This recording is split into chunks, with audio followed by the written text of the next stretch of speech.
আসসালামু আলাইকুম। আমার আপুরা ভাইয়ারা, আপনারা কেমন আছেন? আশা করি ভালো আছেন, আমিও ভালো আছি। আজকে আমি একটা সুন্দর সুস্বাদু কই মাছের কারি রান্না করব। কারিটা রান্না করতে কি কি লাগে আমার সাথে চলুন। আমার মাছটা খুব সুন্দর করে ধুয়ে ও কেচে আমি নিয়েছি, জানি মশলাটা খুব সুন্দর ভিতরে ঢুকে যায়, তার জন্য 2 পিস মাছ নিয়েছি। খুবই সাইজে বড়, দেখতেও খুব সুন্দর মাশাল্লাহ। প্রথম লাগবে দুধ, হলুদের গুঁড়া, মরিচের গুঁড়া, লবণ, পেঁয়াজ কুচি, কাঁচামরিচ কুচি, আদা, রসুন, গরম মশলা, এলাচি ও তেল ও পেঁয়াজ ভাজা। আমি এখন হলুদ ও মরিচটা ও লবণটা মাছটার ভিতরে সুন্দর করে মেখে দিব, জানি মাছটা ভাজা হলে খুব সুন্দর দেখা যায়। মাছটা খুব সুন্দর করে আমি মশলাটা মেখে নিলাম। তখন আমি তেলটা ফ্রাই প্যানে দিয়ে দিব। তেলটা গরম হলে আমি খুব সুন্দর করে মাছটা ভেজে নিব। আমার তেলটা গরম হয়ে গেছে, আমি মাছটা দিয়ে দিব।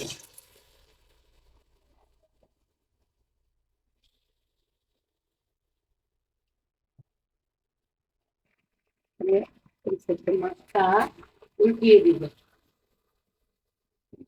আমার মাছটা ভাজা সম্পূর্ণ কমপ্লিট হয়েছে, মাশাআল্লাহ, দেখতে কতটা সুন্দর।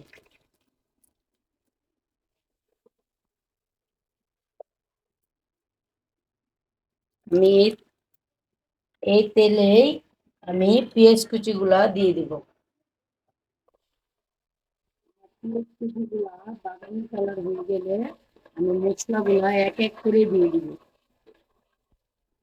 আমার পেঁয়াজ গুলা বাদামি কালার হয়ে গেছে, আমি কাঁচামরিচ গুলা দিয়ে দিব। আমি এক এক করে যে মশলাগুলা নিয়েছিলাম তরকারিতে দিব বলে, সেই মশলাগুলা তরকারিতে দিয়ে দিব।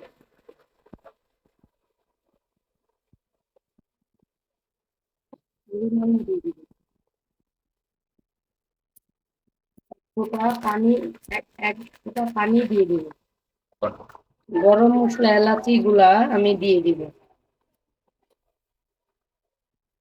অল্প একটু মশলা দিব। এটা তো আমি কারি করব, কিন্তু দেখতে জানি কালারটা খুব সুন্দর আসে, তার জন্য দেওয়া হয়।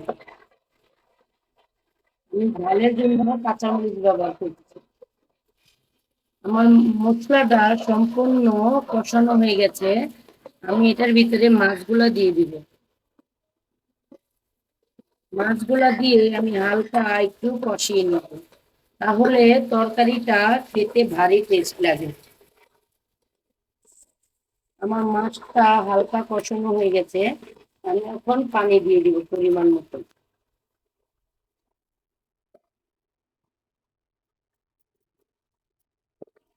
এবার আমি তরকারিটা ঢেকে দিব। আমি যে দুধটা নিয়েছিলাম তরকারির জন্য, দুধটা আমি এখন পানি দিয়ে গুলিয়ে নিব।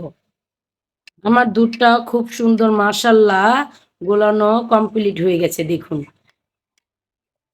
আমার তরকারিটা এখন আমি উদাম করে দেখব কতটুকু হয়েছে। মাশাল্লাহ সম্পূর্ণ কমপ্লিট হয়েছে। আমি যে দুধটা রেখেছি, এই দুধটা আমি তরকারিতে দিয়ে দিব। যে হোক, এটা হলো কই মাছের কারি, আর কই মাছের কারির জন্য দুধ লাগবেই লাগবে। আর আমি কাঁচামরিচ গুলো দিয়ে দিব। বলতে পারেন আপু দুবার করে কেন দিলেন? কাঁচামরিচটাই তরকারির মজা। আমার তরকারিটা কতটুক হয়েছে আমি দেখবো। মাশাআল্লাহ খুব সুন্দর হয়ে গেছে, আমি এখন নামিয়ে ফেলবো। আমি পেঁয়াজের বেরেস্তাটা আগেই করে রেখেছিলাম, আমার ভিডিওতে নেই।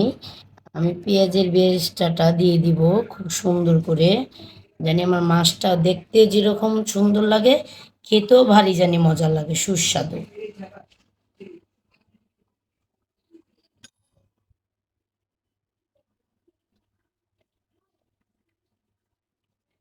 কই মাছের করতে কি কি দিয়েছি, এটা শুরুর থেকে শেষ পর্যন্ত আমার ভিডিওতে আছে। দেখুন কারিটা দেখতে কতটা সুন্দর, খেতে না জানি বাড়ি কতটা মজা। মাশাল্লাহ। ঠিক আছে। আজকের জন্য এই পর্যন্তই। আসসালামু আলাইকুম। ঠিক আছে।